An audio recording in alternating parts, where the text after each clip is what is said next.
Hey guys, just want to give a quick update again on my current situation with the whole virus thing going on. I'm still at my home in New York, which unfortunately seems to be one of the more problematic areas for that. But again, I'm not a doctor or expert on this topic whatsoever. Currently, I'm staying home as much as possible and trying to follow the advice of the health officials and experts here. It's a difficult situation, but again, I'm just trying to stay calm and vigilant about it. So I had been doing a whole bunch of Daggenoth Kings trips, and at one point I got completely zoned out and I wasn't paying attention. I think I was messaging someone, and look at this, I turn on both the wrong prayers, piety and pray range. But can I survive? A lot of people don't know that Prime is actually not super accurate. Looks like I'm done here, but maybe one last chance. 354 XP, not actually too bad. Can I make this happen here? Again, not paying attention whatsoever. Can we do it? One more hit? A couple more hits? And nope, I died. That's my fault for not paying attention. I have to give a huge shout out to today's Patreon sponsors, Folkbear and AndrewAJT. Also want to give a big shout out to our new patron, OG Anku. Hello everyone, my name is AndrewAJT and welcome to the top 5 uses for extra time in Old School.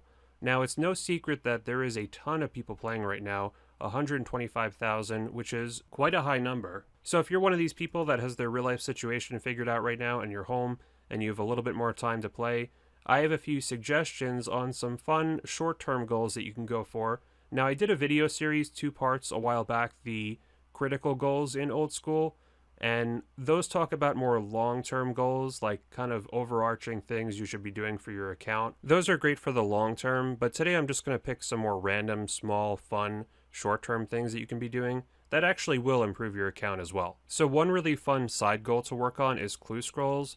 All of the tiers of clue scrolls have special rewards for completing a certain amount of them. For example, if you complete 300 hard clues, you get the Yuri transform emote, which is pretty cool.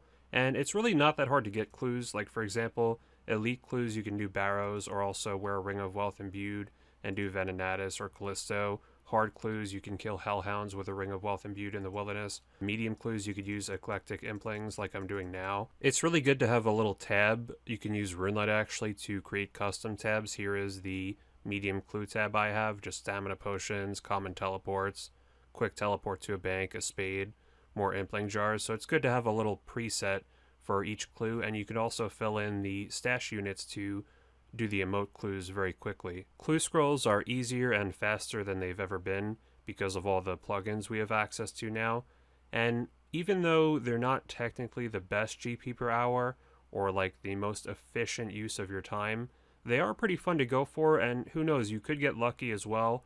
You could get third age, you could get something really rare, and going for the Bloodhound is very fun as well. It was one of the more fun grinds I've ever done. I got most of my master clues from the trade-ins with Watson, with the methods I described earlier, and also ham members for easy clues, and master clues can actually give you pretty valuable rewards as well if you are lucky, and it's nice when you get the Bloodhound because that means that you're free to go do the other clues whenever you want. You don't have to save them anymore to hand them into Watson, so it kind of unlocks a new step in your clue hunting journey. At the very least, you can do Slayer, which gives you a lot of hard clues, and just do the hard clue between every task if you have one. That's pretty much how I got to 300 hard clues done over time. The final couple things I'll mention about clues is they are really good incentives to complete a quest or train a skill up. For example, maybe you wouldn't complete a quest normally, but if you know that you have a clue scroll waiting for you and potentially a reward, you might as well beat the quest, and even if the reward isn't good, it'll help your account, and if it is good, then that's even better. So don't just drop the clue unless you're pure or something and there's no way to do it. You can also enable the Mimic boss, so you can get a small chance to fight it for every elite and master clue that you complete. And this boss doesn't have the best rewards, but it does give you a small chance at third age on top of being a fun little challenge. Number 4 on my list is to reconnect with an old friend. I can guarantee that most of you guys probably have people on your friends list that you maybe used to go bossing with or something that you probably haven't spoken to in a while, so it's actually good to reconnect with these people in my opinion, and who knows, maybe go to God Wars, go PKing with them, do something. I think a lot of people forget that this is an MMO. This is literally a multiplayer game that was designed to be played in groups. I know we've had Iron Man mode, and a lot of people get kind of hung up on that solo idea that it's most efficient to do things by yourself. I mean, we even see people now making alt accounts so they can duo a boss with themselves rather than having to go with another person. Not that there's anything wrong with that, but it's still good to go in groups sometimes. Even if it's technically not the most efficient for some places, it still makes it a little bit more fun and easier. For example, I do a lot of solo Dagonoth Kings, but I still like to do Dagonoth Kings in groups of 2 or 3 every once in a while because it makes it more AFK, and you can chill, you can hang out, you can talk, and there's still chances that you're going to get a pet. It's very exciting when someone gets a pet, even if it's your friend. If the problem is you just don't have any friends, then I recommend you join my clan chat or Discord, which I'll talk more about in the end. You can also just meet people in game. I mean, I remember back in the day at, maybe the fishing guild or something, people used to actually have conversations. Nowadays, most people just keep to themselves, which is understandable because we're doing other things, but it's okay to strike up a conversation every once in a while.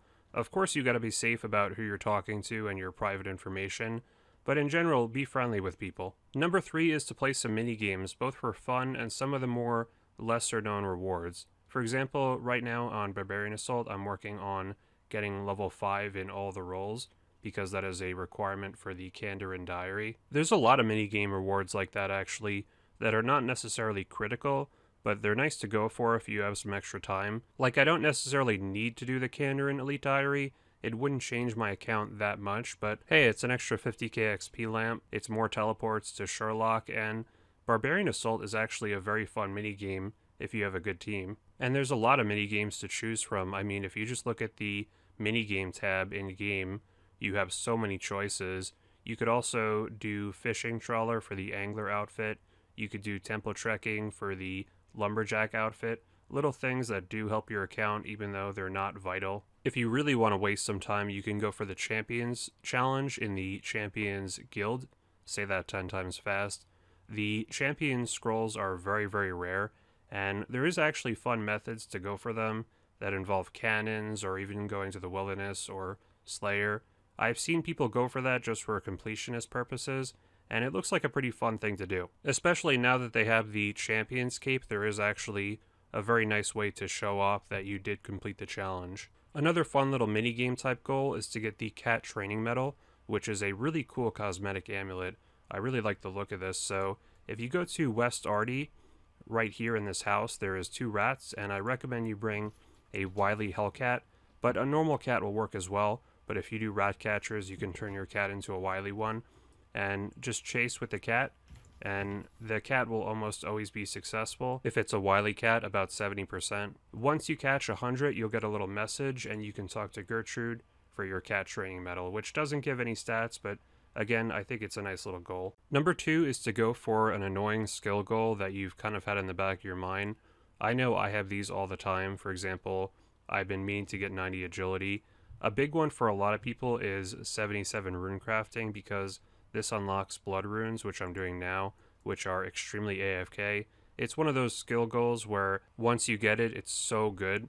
It makes rune crafting so much better. I hated rune crafting until I got 77, and now I don't love it now, but it's way better. There's lots of levels like this that improve your skilling experience. For example, 90 woodcutting, you get redwood trees, which are extremely AFK and nice to do. Also, you could just get some 99s. I mean, 99 fire making doesn't take very long at all at Wintertot. It's pretty AFK, pretty chill. It also seems that a lot of people just like to set and forget prayer at level 70 and not train it further. But if you get 80 or even 85 or higher, it's definitely worth it. I mean, you get extra prayer points. It means that you can carry more prayer around with you. So don't neglect this skill if you can afford to train it. My number 1 recommendation is to go for that pet that you've always wanted. For me, that's the Dagonoth King's pets. As you guys know, I have Supreme. I'm still going for the other ones. I've actually been doing quite a bit of Dagonoth Kings recently when I've been online. It's one of my favorite bosses in the game, if not my absolute favorite, and the fact that I can still do it and have a chance at a pet is a really cool thing. Unless you're really an avid pet hunter, I'm guessing that you do have a few bosses that you enjoy doing that you still don't have the pet for, so Whether or not they're a Slayer boss or one that you can just kill off task, it is fun to go for these, and with a bit of luck, you could have a new pet for your collection. You can also use the time to go for some of the more miscellaneous pets, like going for the Jad pet isn't really productive in a normal circumstance because you're not really making any profit from it. But if you have extra time, who cares? The pet is really cool looking, so if you could get that, it would be a nice one for your collection. Hope you guys found this helpful. Definitely hit the like button if you did, and subscribe if you haven't already. If you guys have some more suggestions for what to do with extra time in-game, definitely leave them down below in the comments. If you haven't seen my critical goals video, which gives some more general long-term goals, I recommend you check that out. That'll be in the description and in the end screen. You can also join our clan chat in-game, AndrewAJT62, and you can join our Discord with the link down below. I will also link my guide for DKs. You can follow me on Twitter down below at AndrewAJT, and you can support the channel even further on Patreon in the end screen if you're feeling generous. Thank you guys so much for watching, and I'll see you guys next week.